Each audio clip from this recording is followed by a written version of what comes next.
Ratusan Rohingya yang ditolak di pantai Juang Biren sempat mendarat di pantai Olemadon, Kecamatan Muara Batu, Aceh Utara pada Kamis 16 November 2023 sekitar pukul 16.10 waktu Indonesia bagian Barat.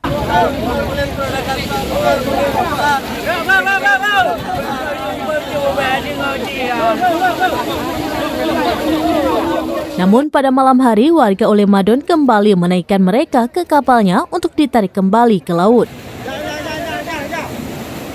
Saat Rohingya mendarat di Olemadon pada Kamis sore, warga sekitar langsung berdatangan dan sempat memberi nasi bungkus serta sejumlah dus air mineral.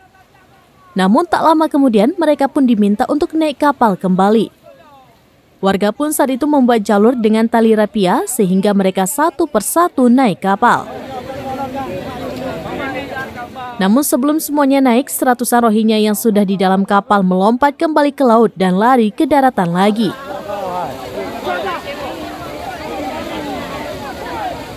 Mereka pun kembali duduk berkumpul melingkar. Terlihat Rohingya ada yang terduduk lesu, ada juga yang berbaring. Pada pukul 20.40 waktu Indonesia bagian Barat, para Rohingya yang awalnya duduk melingkar di pantai kembali dinaikkan satu persatu oleh warga ke dalam bot kecil milik nelayan setempat. Saat jumlahnya mencapai 20 orang, maka bot kecil tersebut membawa mereka ke kapal Rohingya yang berada di sekitar 1 km dari pinggir pantai. Proses pengembalian Rohingya ke kapal baru tuntas sekitar pukul 22 waktu Indonesia bagian Barat. Setelah itu kapal mereka pun ditarik ke laut untuk bisa meninggalkan wilayah Olemadon.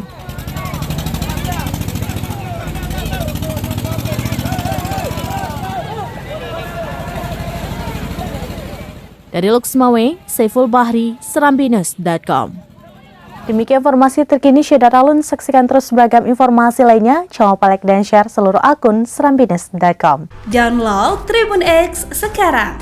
Menghadirkan lokal menjadi Indonesia.